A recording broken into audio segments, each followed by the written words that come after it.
This is my senior capstone proposal presentation. It's about understanding the growing appeal of independent animation. You guys hear me okay? Okay. Um, so to start off, my name is Braeden Latonio. I am a transfer student from Hawaii Pacific University. I graduated from James Campbell High School in 2019, and currently I major in creative media with a concentration on video game design. So we're going to be going over these four things in this presentation. One is my senior capstone project, two, my thesis statement that I did for my research paper, three, the objective rationale of the research conducted, and four, the significance of my proposed project. So first, my thesis statement for my paper was that I believe that studio animation has become suffocating for animators both creatively and mentally due to cost-cutting practices and unhealthy work environments, whereas independent animation is a breath of fresh air for animators because it allows greater creative freedom and a healthier work-life balance. So the objective for this research was that I wanted to learn more about the ongoing issues in the animation industry, specifically with studio animation, and also to investigate why independent animation has risen in popularity uh, over the past, like, I don't know, couple of years or so. Um, and I wanted to, this is a topic I was passionate about because I've heard or seen many stories um, on social media how industry professionals are being like overworked, laid off, and they're kind of uh, they don't trust the sustainability of the industry going forward. And so hearing that those experiences from professionals as an aspiring animator, it makes me worry about the future of the industry, about my future. So um, I guess the real objective was to kind of prepare myself for the worst by learning more, or yeah, I guess just being prepared for the worst. So my what I plan to do for my senior capstone project is to make an animated short film. It'll be like 10 to 11 minutes long, that acts as a celebration of independent animation. It'll show the struggles and the joys of independent creators. Um, the quick plot synopsis is that it follows two two boys and they work on animated projects together. And as they continue working on their projects, we discover what it is that makes animation special to them and what makes them unique as artists. Um, Moving on to the significance of independent animation. Um, as I said before, major studios are failing animators due to cost-cutting measures like layoffs and outsourcing, and animators are being threatened by stuff like generative AI. As you can see, these two graphs here show, well, the one on the left shows uh, how production or entertainment companies are using generative AI in their productions.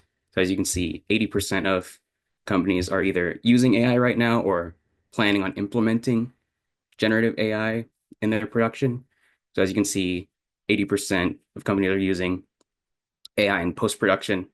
So that consists of stuff like uh, visual effects. Instead of having a visual effects artist make those effects, they're using AI for it. And then the graph on the right here is a survey asking business leaders to predict how generative AI could disrupt creative jobs. And this isn't just um, the animation industry, it's film and TV. So uh, on the right here, like 44% of 3D modeling jobs could be disrupted by AI. And disrupted meaning like either replaced um, or yeah, just disrupted. Um, Next, and it's because studios are failing animators. This was what makes independent animation even more important because it provides like a safe space for creators to, I guess, flex their creative muscles, um, it to represent or to express their own unique style, um, like separate from like studio mandates or corporate like guidelines. And it's also accessible to a general audience. Like any one of these projects here can be easily seen for free on YouTube by anyone. Um, and we know that people are watching independent animated projects because here's a list of like the top five most viewed independent animations on YouTube. That first one, Fresh Guacamole, is a stop motion animation that was nominated for an Oscar. So we know that we know that just from this list here that independent projects matter to people. They're connecting with an audience. So what the proposed solution is, well, for my project is by celebrating the work and passion of independent animators, it inspires other animators to create for themselves outside of studios, and it can allow the independent animation scene to grow and thrive. And we can also show studios that animators are irreplaceable, um, and we don't need them to like make our own success. So the target audience for my short film is, of course, other animators. I want them to connect with my project the most. Um, and the age range could vary, but uh, I'm targeting um, my age range, so like mid to early 20s. Um, and the third one, I kind of just put anime fans because my like art style is kind of anime inspired. But since I'm posting this to YouTube, excuse me, since I'm posting this to YouTube, I um I I guess I just put that as like, a catch-all term. Like anyone who somehow finds it via YouTube algorithm.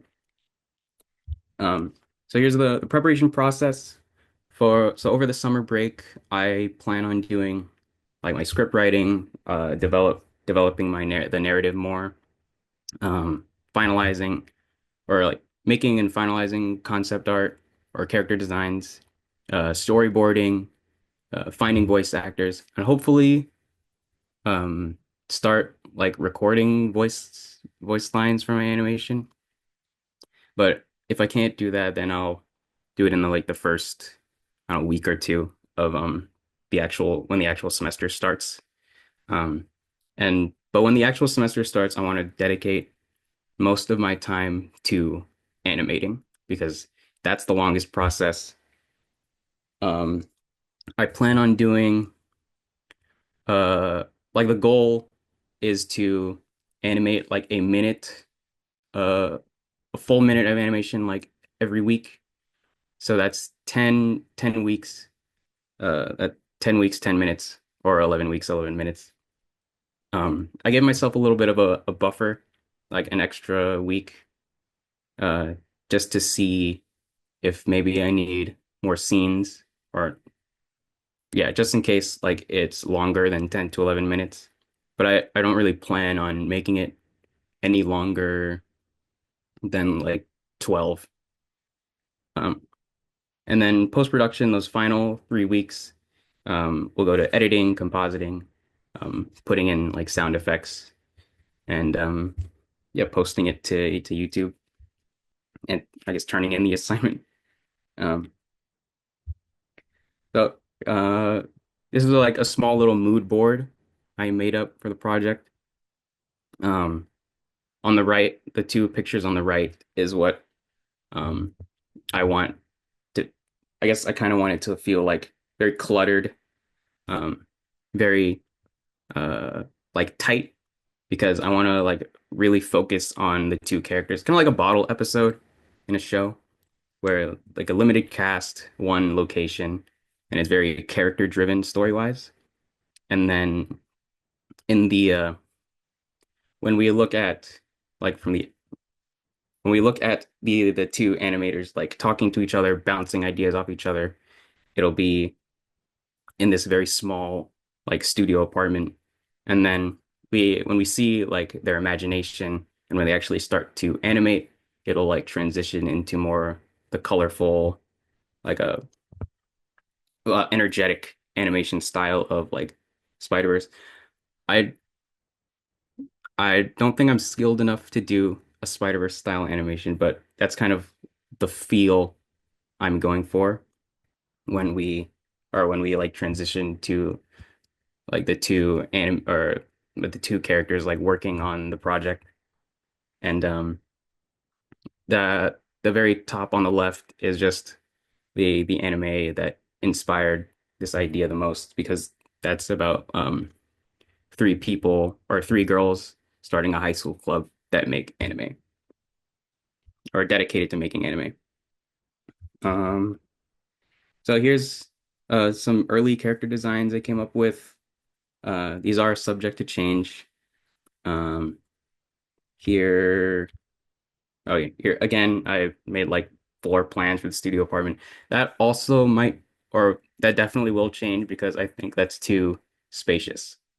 Um, but again, um, I want it to feel like cramped in there. Uh, that's just the style or the cinematography I'm going for. Um, and yeah, that's all I have. So it's where I open the floor to any questions.